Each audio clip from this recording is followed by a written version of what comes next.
What repressed memory makes you shut down every time you think of it? My friend Angeline called slurring that she was too hungover to work her overnight shift at the women's shelter and begged me to cover. She said it was mostly just keeping an eye on things. I got to the shelter at 11 and realized I was completely alone. The shelter was small, only 12 beds, and everyone was already asleep since lights out was at 10. I sat at the front desk trying to figure out the ancient computer system when someone knocked on the locked door asking for tampons, which took me 20 minutes to find in the supply closet. Then the smoke alarm went off because someone was secretly smoking in the bathroom, and I had to reset it while my hands shook, terrified everyone would wake up and I'd have no idea how to handle them. Around 1 a.m., I was finally feeling calmer when someone started crying in their room, and I had to figure out whether to intervene or let them be. By 2 a.m., the building was dead quiet, and I was exhausted, reading through Angeline's notes about medications and special protocols, when the front door buzzer went off. On the security camera, I saw a woman hunched over, pressing the buzzer repeatedly, and when I opened the door, she practically fell inside. Sophie couldn't have been older than 25, wearing a restaurant uniform with a name tag, and she was pressing both hands against her stomach where dark blood was spreading across her white shirt. She looked up at me with huge, terrified eyes and said, "He found me at work. I need help."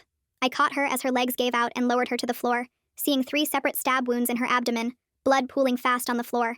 I called 911 with shaking fingers, putting them on speaker while I ran for towels, and the dispatcher said the ambulance was 20 minutes out because of a multi-car accident downtown.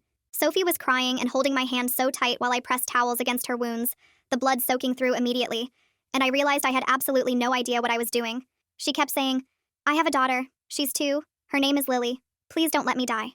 I told her she'd be okay while applying pressure, but there was so much blood and I could feel it warm and sticky on my hands, and I'd never seen this much blood in my life.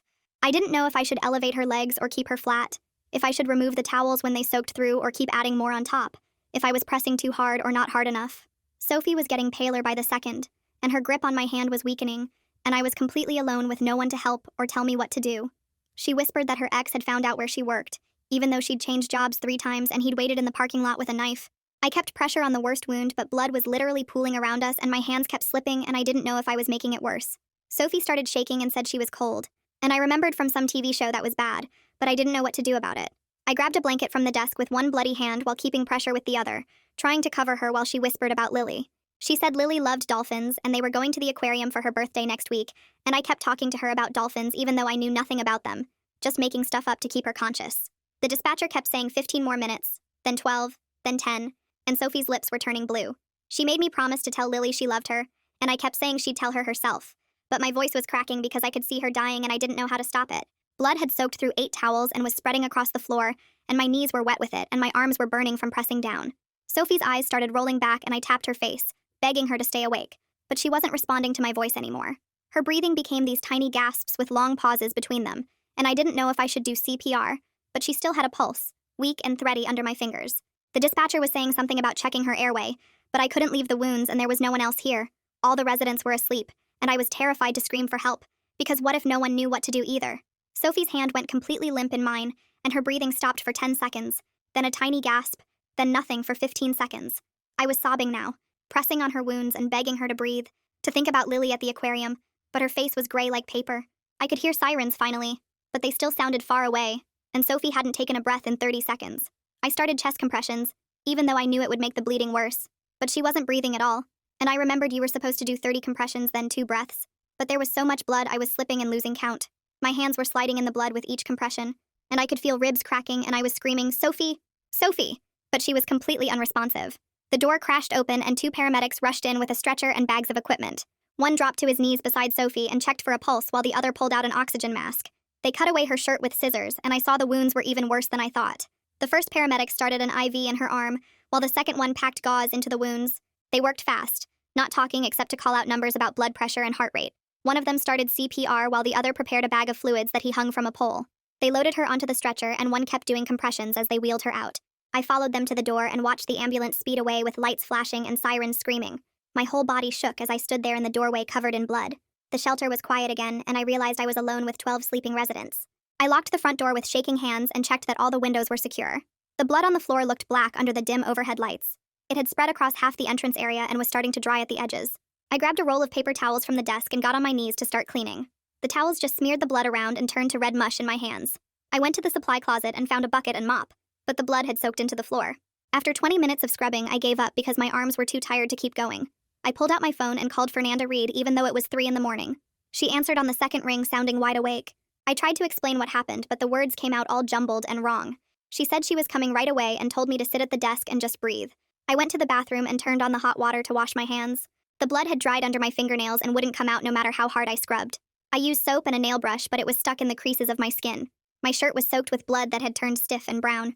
I sat back at the desk and watched the clock move from 3:30 to 4 to 4:30. Every little sound made me jump, like maybe Sophie's ex had come back. A resident coughed in their sleep and I almost screamed. At 5:30, I heard someone get up to use the bathroom and I tried to look normal. By 6 o'clock, more residents were waking up and moving around their rooms. They came out to get coffee from the kitchen and I pretended everything was fine. One woman asked why there were police lights outside earlier and I said it was nothing important.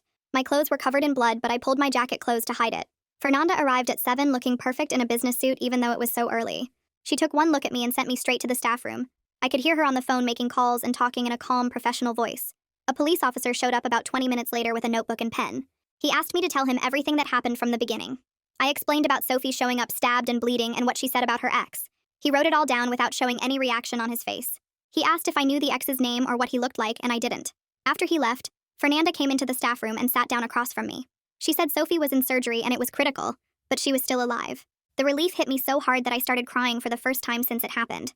Fernanda handed me tissues and said I did everything I could to help. I pulled out my phone and called Angeline's number with shaking fingers. She answered sounding groggy and confused, like she just woke up.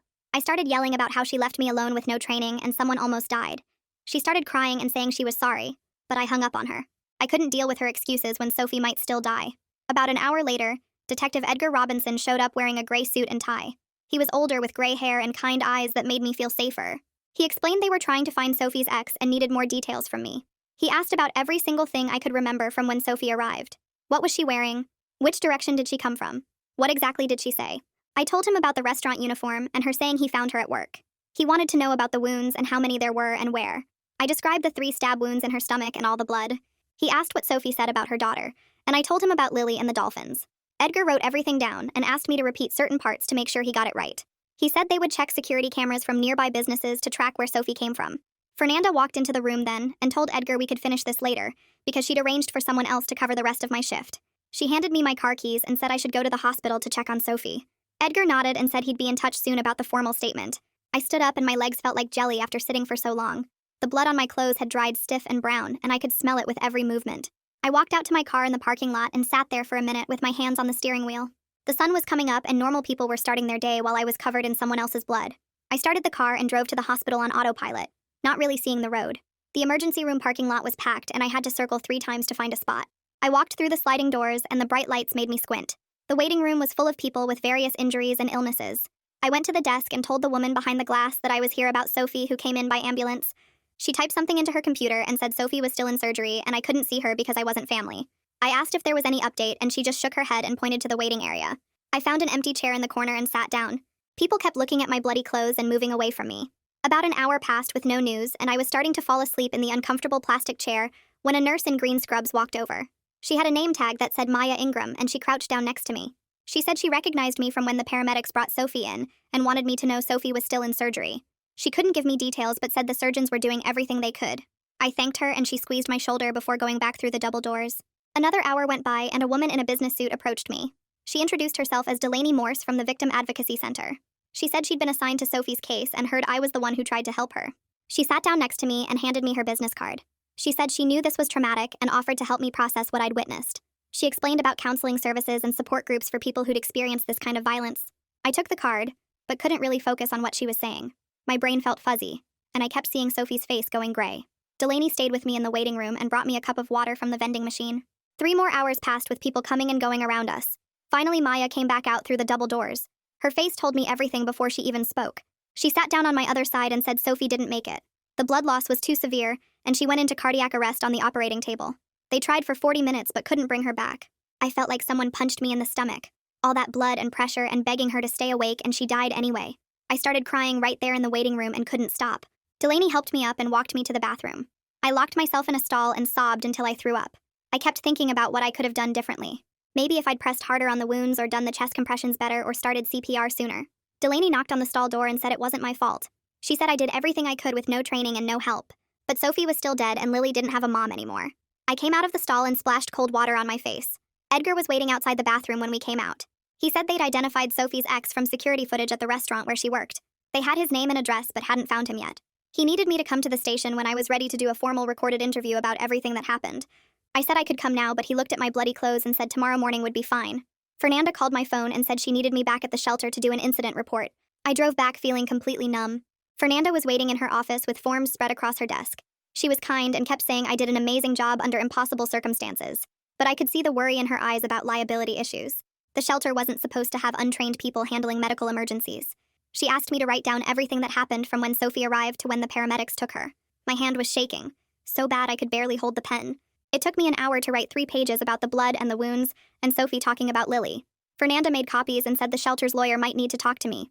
She told me to go home and rest. The next morning, I woke up at 5 and couldn't go back to sleep. I showered but still felt dirty. I put on clean clothes and drove to the police station. Edgar met me in the lobby and took me to a small room with a camera on a tripod. He explained he needed to record my full statement for the investigation. He pressed record and asked me to start from the beginning. I had to go through every detail again. How Sophie looked when she came in, the 3 stab wounds in her stomach, what she said about her ex finding her at work, the blood spreading on the floor, how her hand felt getting weaker in mine, the sound of her ribs cracking when I did compressions. Edgar asked follow-up questions about timing and what exactly Sophie said. The whole thing took 2 hours, and I was exhausted by the end. That afternoon, my phone rang with a number I didn't recognize. The woman said she was Camilla Durham from Child Protective Services. She was handling Lily's case and needed to know what Sophie said about her daughter. I told her everything I could remember. How Sophie kept saying Lily was 2 years old. How she loved dolphins and they were going to the aquarium for her birthday. How Sophie made me promise to tell Lily she loved her. Camilla wrote it all down and said it would help them find the right placement for Lily. She said Sophie's family was contacted. After she hung up, I finally went home. I stood in the shower for an hour with the water as hot as I could stand it. I scrubbed my hands until they were raw, but I could still feel the blood. When I got out, my roommate was sitting on my bed. She took one look at my face and knew something awful had happened. She asked what was wrong, but I just shook my head. I couldn't find the words to explain that I'd watched someone die, that I'd tried to save her and failed, that a little girl named Lily would grow up without her mom. I just sat there while my roommate held me, and I cried until I had nothing left.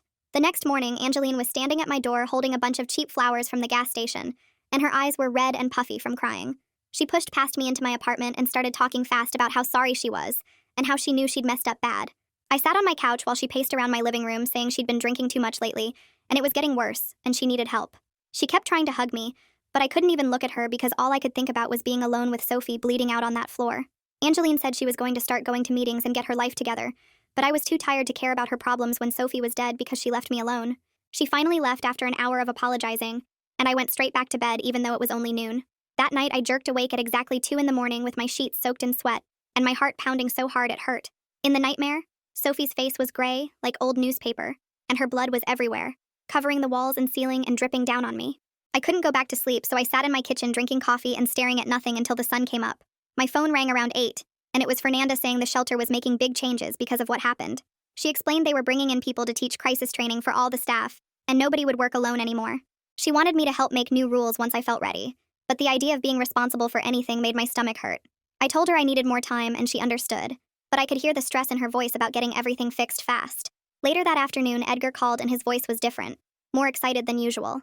He said they found Sophie's ex hiding at his mom's house 2 towns over, and he still had her blood on his clothes and shoes. The guy broke down and told them everything when they showed him the security videos from the restaurant where he'd waited for her.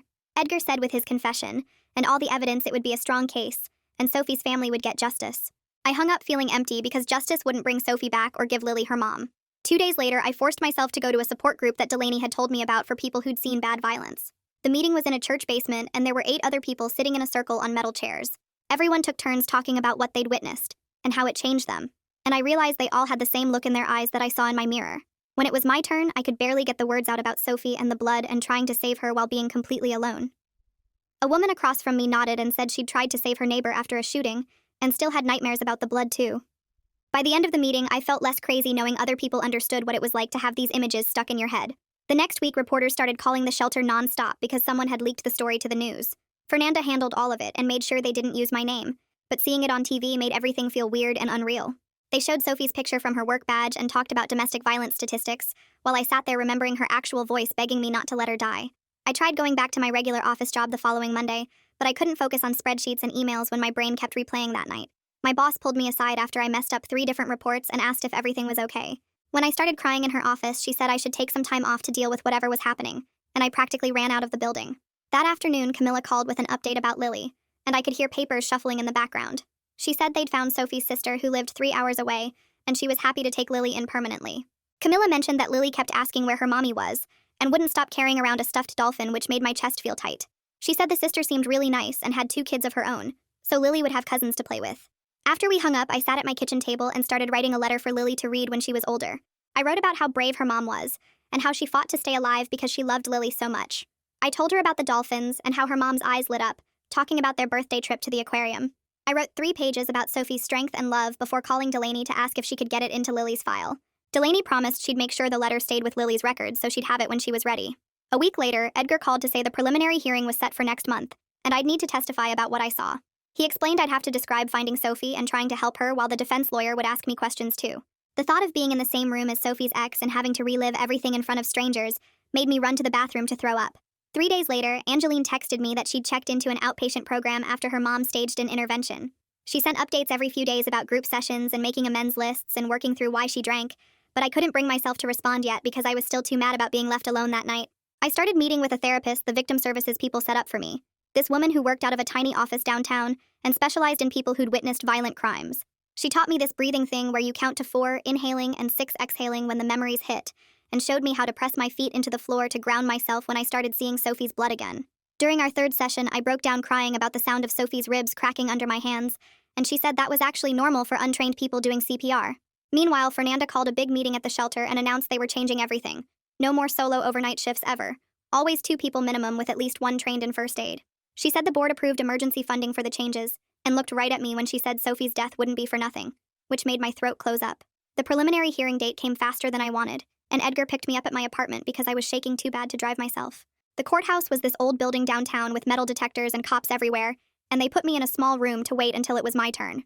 When they called me in, Sophie's ex was sitting at a table in an orange jumpsuit with his lawyer, staring straight at me with these dead eyes while I walked to the witness stand. The prosecutor asked me to describe finding Sophie, and I had to tell the whole thing. The blood spreading on her shirt, the 3 wounds, how she begged me not to let her die.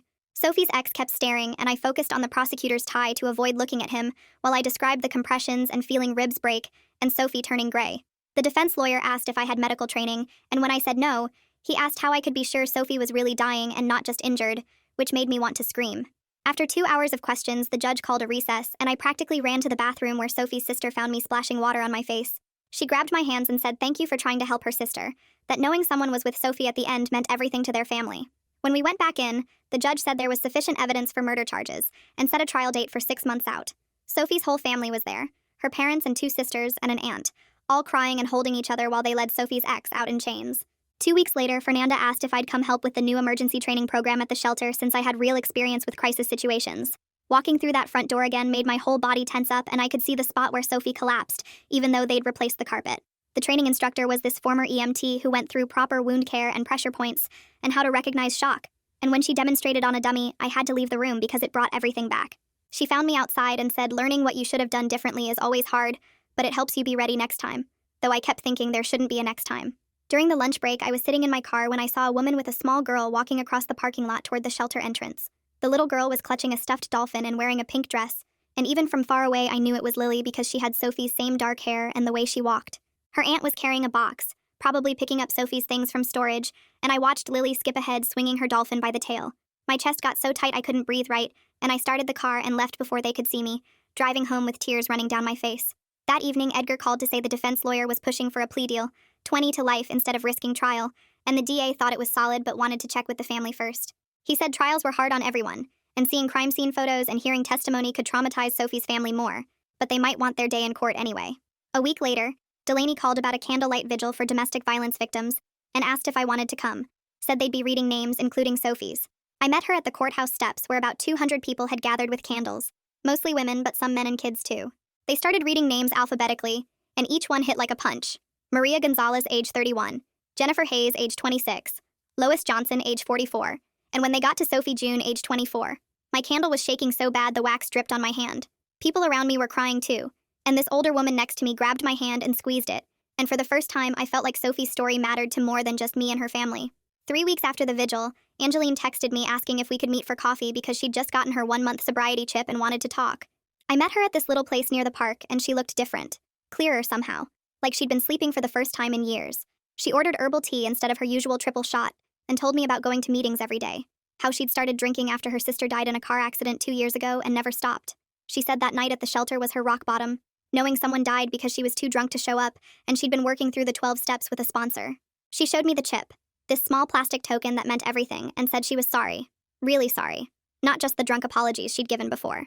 2 days later, Fernanda called about a memorial service at the shelter for Sophie, said they were putting up a plaque by the entrance. I drove there early Saturday morning and found about 30 people gathered, Sophie's family and some residents and staff members I'd never met.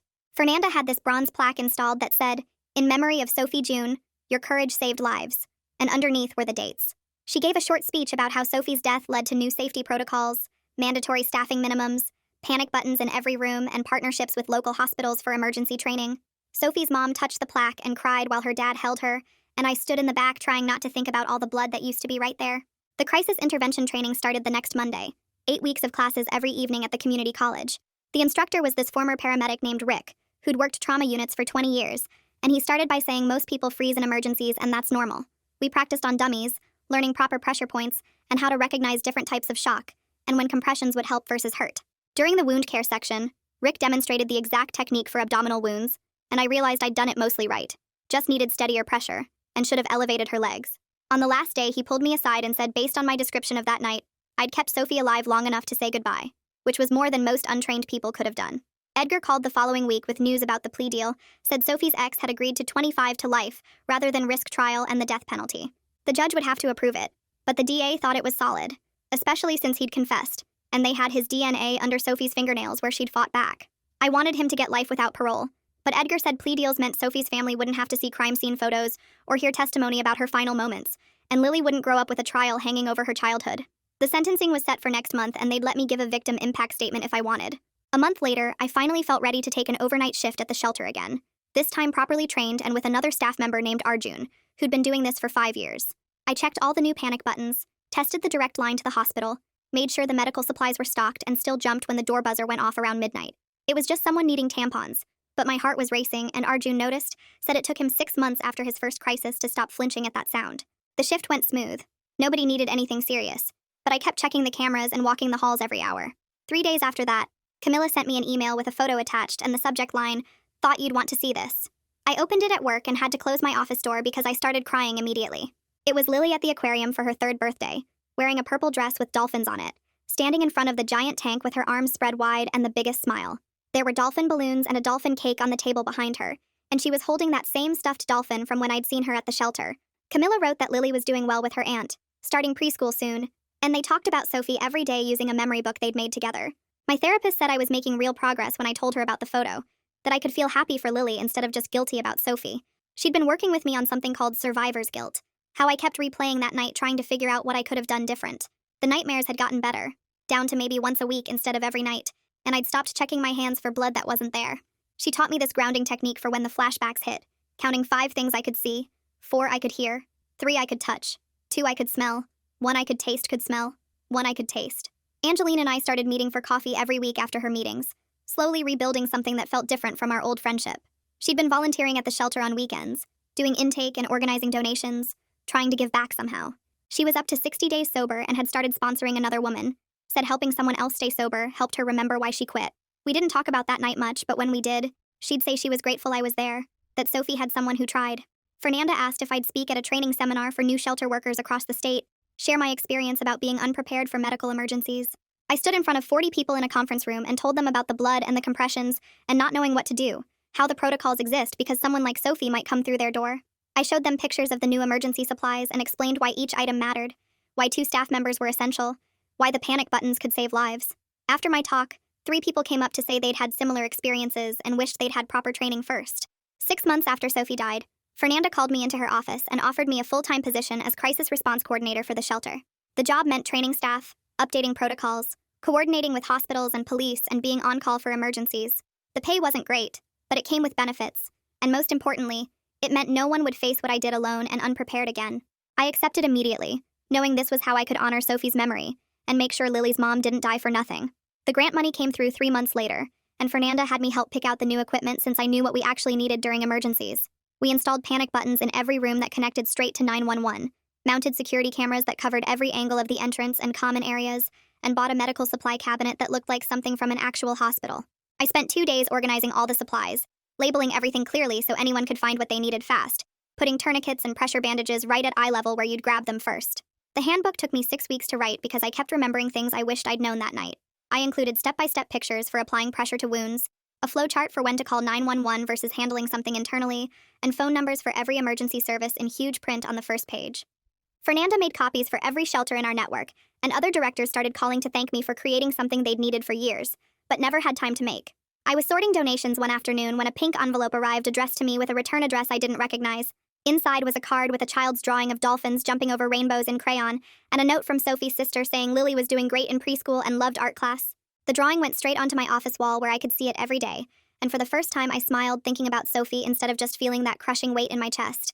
My therapist noticed the change too, said I was finally processing the trauma instead of just reliving it, and we cut our sessions down to twice a month. The nightmares that used to wake me up gasping and checking my hands for blood happened maybe once a month now, and I could drive past the hospital without my heart racing. Angeline hit her 1-year mark in September and invited me to her celebration meeting where she got her coin. She stood up in front of 30 people and talked about how losing Sophie's trust and almost costing someone their life was her rock bottom, how she'd been drinking to deal with her own trauma from working at the shelter.